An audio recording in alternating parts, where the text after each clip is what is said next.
Good morning, नमस्कार। मैं SK. Yadav, आपका अपना इंग्लिश लैंग्वेज टीचर।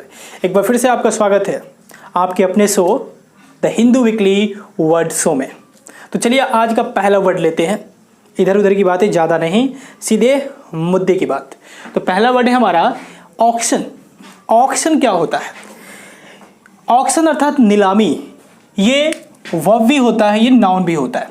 आज बड़े ही मज़ेदार वर्ड है, जी हाँ, और उनके साइनों से भी आपको कुछ नया वर्ड सीखने को मिलेगा। इसलिए धैर्य बना के वीडियो को अंत तक देखिए और पूरे वर्ड का मजा लीजिए। और अंत में मैं एक जो क्वेश्चन आपको पिछले वीडियो में दिया था उसका जवाब भी दूंगा और 2 क्वेश्चन और दूंगा, एक का सॉल्यूशन और एक आपके लिए होगा टास्क।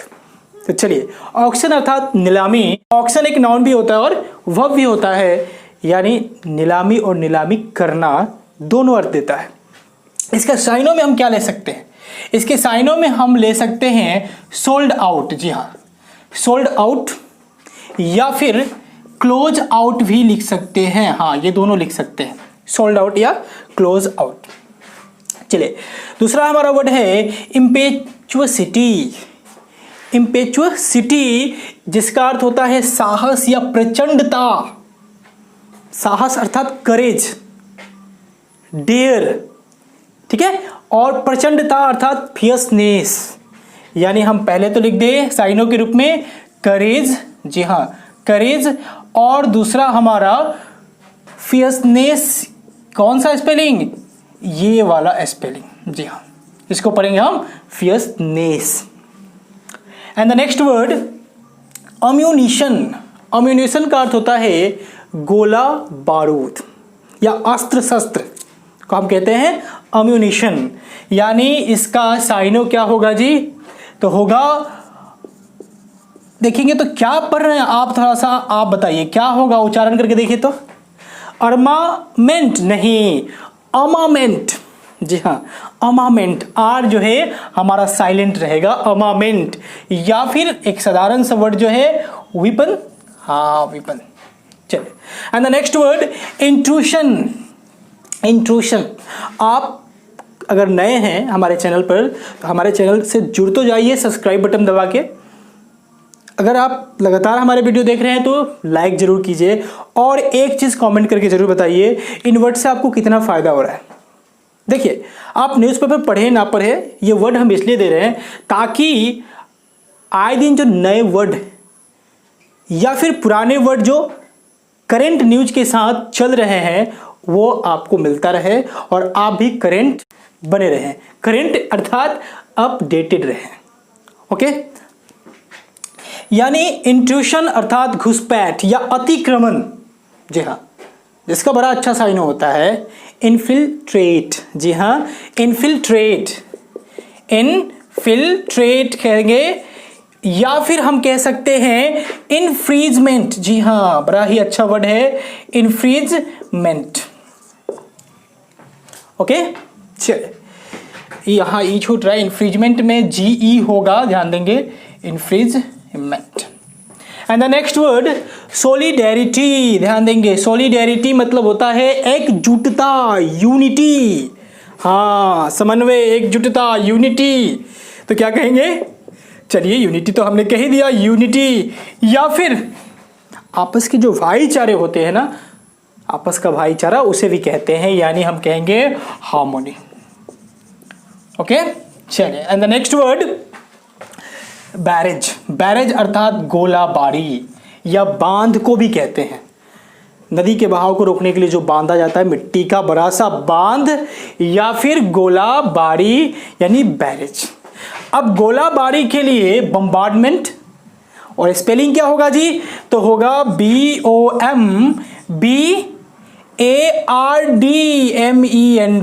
हाँ, इसको हम पढ़ेंगे बम्बार्डमेंट, ना कि बम्बार्ड, नहीं, बम्बार्डमेंट। और नेक्स्ट हो सकता है क्या? तो उस बांध को, सॉरी, अगर पानी का बहाव है और उसे रोकना है तो हम बांध बांधते हैं, यानी उस पानी के बहाव को क्या करते हैं जी? हम ब्रेक करते हैं। किसको जी? तो वाटर को। तो बांध के लिए हम ब्रेक वाटर, बहुत अच्छा वर्ड है, इसे यूज कर सकते हैं।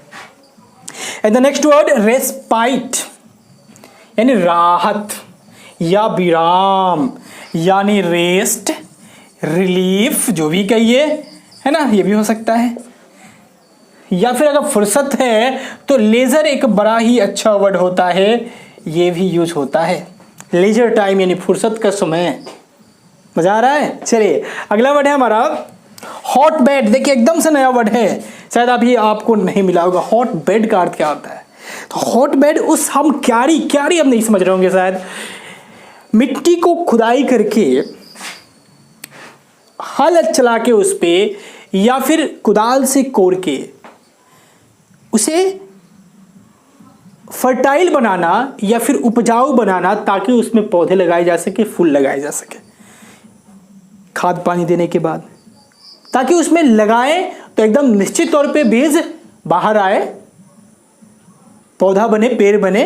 तो उस तरह का क्यारी बनाना को हम कहते हैं, या फिर उस तरह का क्यारी कहलाता है हॉट बेड यानी क्यारी। अब उस क्यारी को हम क्या क्या कह सकते हैं भी?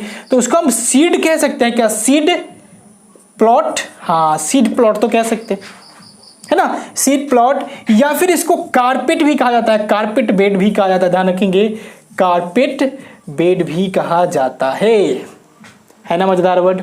चलिए अगला वर्ड है हमारा फ्यूमिगेशन। ध्यान देंगे, फ्यूमिगेशन अक्सर आप देखे होंगे लेकिन पता नहीं होगा। फ्यूमिगेशन का अर्थ क्या होता है? तो धुआं देना या धूप देना। धूप देना, धुआं देना, क्या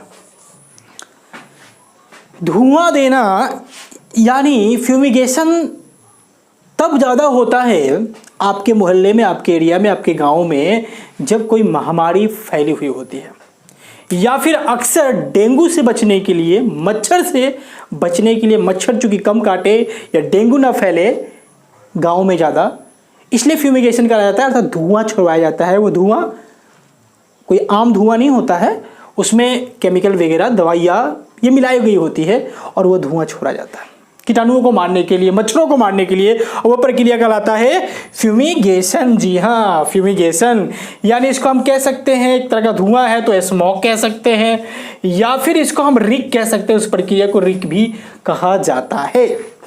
चलिए अब चलते हैं अगले वर्ड की तरफ, एनोमली।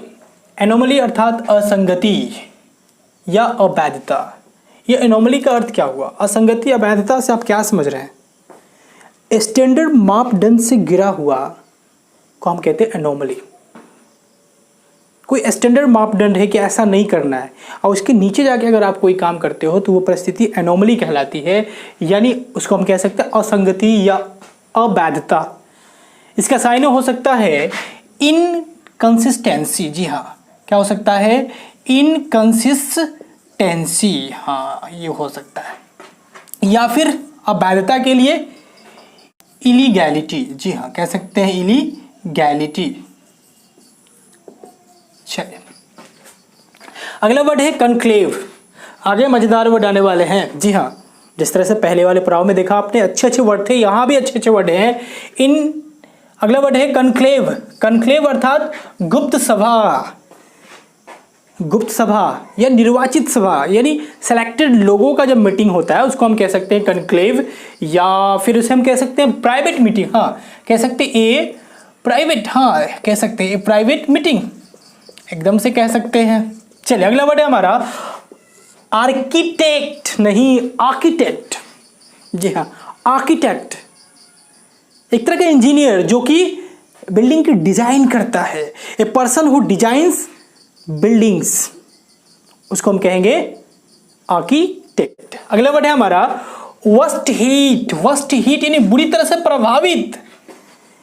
कोविड-19 के चलते जो बढ़ते केसेस है दिल्ली में, एक तरह से वो वर्स्ट हीट सिटी बन चुका है, बुरी तरह से प्रभावित जगह बन चुका है।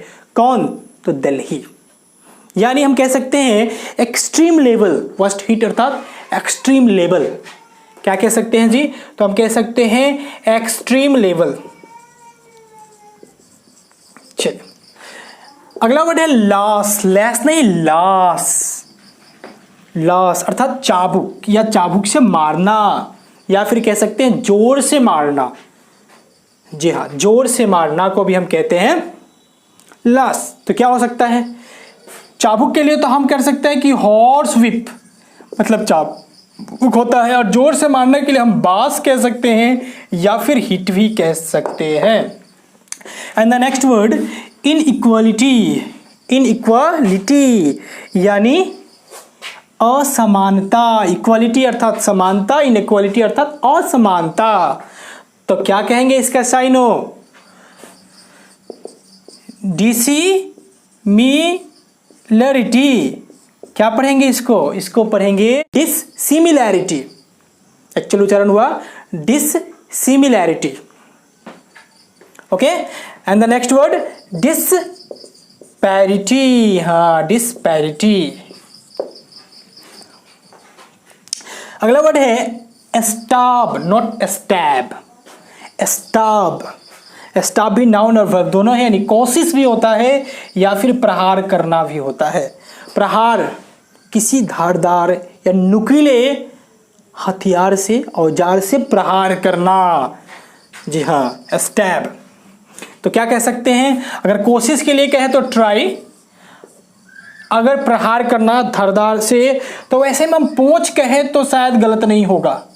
जी हाँ, पोचर होता है ना शिकार करने वाला शिकारी, तो वो अक्सर जानवरों को जब शिकार के दौरान मारता है तो या तो नुकीले हथियार से मारेगा, भल्ला से मारेगा, या फिर उस तरह का तीर धनुष से मारेगा, या फिर धारदार तलवार से मारेगा, या दाब से मारेगा, कुल्हाड़ी से मारेगा, है ना। जी हाँ, तो पोच वो प्रक्रिया, अगर वो काम करने वाला आदमी यानी पोचिंग करने वाला तो पोचर, अब पोच वो प्रक्रिया। अपलिफ्टमेंट, अगला वर्ड है अपलिफ्टमेंट, यानी उत्थान या प्रगति, किसी का विकास को हम कहेंगे अपलिफ्टमेंट, यानी कह सकते हैं बूस्ट। जी हाँ, बूस्टर होता है ना, हाँ, तो बूस्ट या फिर इंप्रूव भी कह सकते हैं। हाँ, इंप्रूव भी कह सकते हैं। एंड द नेक्स्ट वर्ड देखिए, तो क्या है वर्ड, क्या है, मैन्यूव। MENOEUVRE, मैन्यूवर नहीं, मैन्यूव पढ़ते हैं इसको, मैन्यूव, वहां पे ही जाके रुक जाते हैं, मैन्यूव। जी हाँ, उच्चारण सही से कर ले, मैन्यूव, यानी पैतरेबाजी या कौशल। पैतरेबाजी निगेटिव है, कौशल पॉजिटिव सेंस दे रहा है, तो पैतरेबाजी या कौशल। पैतरेबाजी बड़ा पैतराबाजी लगा रहा है, मतलब कूटनीति लगा रहा है, उसको कहेंगे मैन्यूवर, मैन्यूव। यानी एक तरह से हम कह सकते हैं मैन्यूपुलेशन। जी हाँ, मैन्यूपुलेशन, या फिर अगर कौशल है तो प्रोफिशिएंसी भी कह सकते हैं। मजा आया, मजेदार वर्ड है ना। चलिए अगला देखते हैं, रिपरकशन। रिपरकशन या रिपरकशन भी कह सकते हैं, यानी प्रतिक्रिया या प्रभाव। जी हाँ, प्रतिक्रिया या प्रभाव, यानी रिस्पॉन्स या इम्पैक्ट। क्या जी, रिस्पॉन्स या impact. Okay, and the next word conceive. Conceive का अर्थ क्या होता है, कंसीव का अर्थ तो विचार करना या पोंडर, थिंक, या और एक अर्थ होता है गर्भ धारण करना, गर्भवती होना, यानी कह सकते हैं पोंडर, और दूसरा गेट प्रेग्नेंट। जी हाँ, गेट प्रेग्नेंट भी होता है। And the next word consolidation, यानी एकत्रीकरण, चकबंदी। एकत्रीकरण, लोगों को इकट्ठा करना या इकट्ठा करने की प्रक्रिया, यानी गैदरिंग। क्या जी, तो गैदरिंग, या फिर कोलिगेशन भी कह सकते हैं। हाँ, कोलिगेशन भी कह सकते हैं। Okay, and the next word tribulation. जी हाँ, आज का नेक्स्ट वर्ड है ट्रिब्यूलेशन, अर्थात क्लेश, आपत्ति। ये आज शनिवार के पेपर के वर्ड है इतने। क्लेश, आपत्ति, ट्रिब्यूलेशन, यानी एक तरह का डिस्ट्रेस है, डिस्ट्रेस है। बता दें आपको कि द हिंदू मुझे नहीं मिल पाया, तो ये वर्ड जो है इंडियन एक्सप्रेस के हैं। द इंडियन एक्सप्रेस न्यूज़पेपर है, बड़ा ही अच्छा न्यूज़पेपर है, उसका वर्ड है ये। तो जब नहीं मिलता है द हिंदू न्यूज़पेपर मुझे टाइम पे, तो मैं टाइम्स ऑफ इंडिया या इंडियन एक्सप्रेस इसका ही वर्ड यूज करता हूँ। तो ये हो गया हमारा डिस्ट्रेस कह सकते हैं ना, डिस्ट्रेस या फिर माइजरी, हाँ माइजरी कह सकते हैं। किसके संदर्भ में? ट्रिबुलेशन यानी क्लेश या आपत्ति के संदर्भ में। इम्पैनल, इम्पैनल मतलब होता है सूची में शामिल करना, सूची में नाम शामिल करना, यानी एक तरह से कह सकते हैं बी लिस्ट, हाँ एक वर्ड है बी लिस्ट करना, या फिर कैटलॉग करना भी कह सकते हैं, इसका भी अर्थ यही होता है। And the next word and the today's second last word, therapy. Therapy एक तरह का चिकित्सा ही है, जी हाँ, चिकित्सा को ही हम थेरेपी कहते हैं, ट्रीटमेंट को थेरेपी कहते हैं। ओके, तो थेरेपी यानी चिकित्सा यानी ट्रीटमेंट, जी हाँ, दर्द को, घाव को जो भरने की प्रक्रिया है, उसको इलाज करने की जो प्रक्रिया है, उसी को थेरेपी कहते हैं। यानी एक तरह का ट्रीटमेंट ही, हाँ ट्रीटमेंट ही है, ट्रीटमेंट, या फिर हम इसको फर्स्ट एड के नाम से भी जान सकते हैं। और उसी में आता है आपके एक वर्ड डिग्नोसिस, ये अक्सर होता है। कब होता है ये डिग्नोसिस?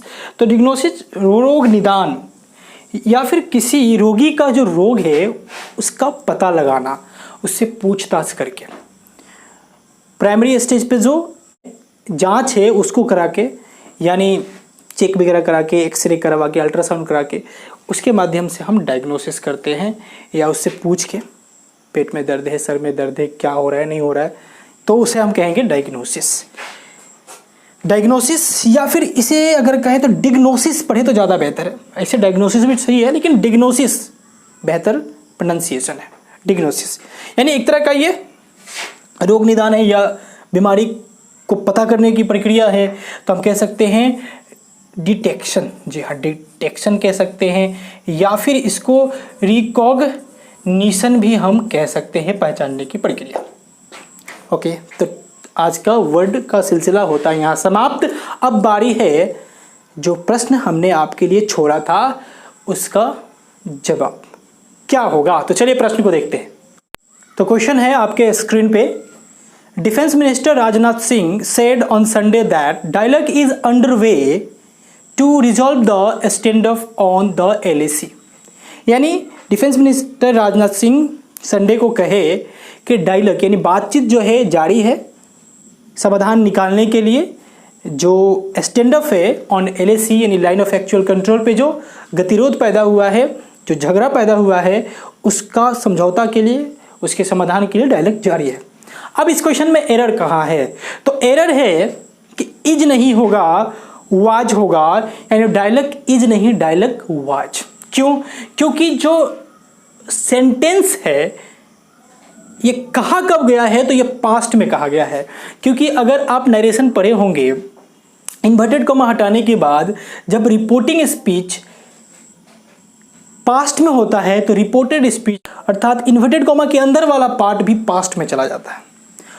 तो defence minister Rajnath Singh said past में है, इसलिए बातें आगे भी पास्ट में होगी, यानी इज नहीं उसके जगह पर क्या होगा जी? तो वाज होगा। वेयर नहीं होगा क्योंकि वेयर अगर डालेंगे तो ये प्लुरल हो जाएगा और डायलॉग जो है हमारा सिंगुलर है। ओके, तो क्या होगा? वाज होगा। अब बारी है दो क्वेश्चन की जिसमें एक जवाब देंगे, एक आपके लिए टास्क होगा। तो हमारा आज का पहला क्वेश्चन है, India and China have agreed to disengage from 3 friction point in Ladakh says Indian official. यानी इंडिया और चाइना एग्री है, यानी दोनों सहमत हो गए हैं टू डिसएंगेज, डिसएंगेज यानी हटना, वहां से पीछे हटना, to disengage from 3 friction point. 3 friction point यानी वो जगह है फ्रिक्शन पॉइंट, हम कह सकते हैं घर्षण। ऐसे तो फ्रिक्शन का मतलब होता है घर्षण, तो वहाँ कुछ जगह है जिसको फ्रिक्शन पॉइंट्स नाम दिया गया है। इन लद्दाख, लद्दाख में सेज इंडियन ऑफिशियल, यानी किसने कहा? सॉरी, कहते हैं इंडियन ऑफिशियल यानी भारतीय ऑफिसर कहते हैं ऐसा, कि वे लोग समझौता कर लिए हैं कि 3 फ्रिक्शन पॉइंट से हटेंगे। तो बताइए कहाँ एरर है? तो एरर देखिए, तो इंडिया और चाइना बड़ी बड़ी से अगर बढ़िया आ गए तो इंडिया एंड चाइना, ठीक है, दो अलग अलग हैं। तो हैव है, बढ़िया है। एग्रीड, हैव के बाद V3 आता है, दोनों सहमत हैं, ठीक है। टू डिसएंगेज 2 + V1 से जोड़ा जा सकता है, ये भी बढ़िया है। फ्रॉम 3 फ्रिक्शन पॉइंट या पॉइंट्स, हाँ यही तो समझना है।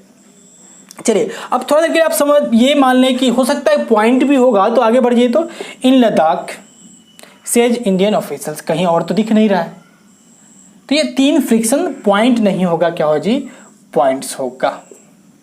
समझ में आया? अगर बारी बारी, देखिए बड़ा क्वेश्चन देख के हड़बड़ाना नहीं है, ज़्यादा पैनिक नहीं होना है, उसे बारीकी से पढ़ना है और वो छोटा सा एरर को ढूंढ निकालना है।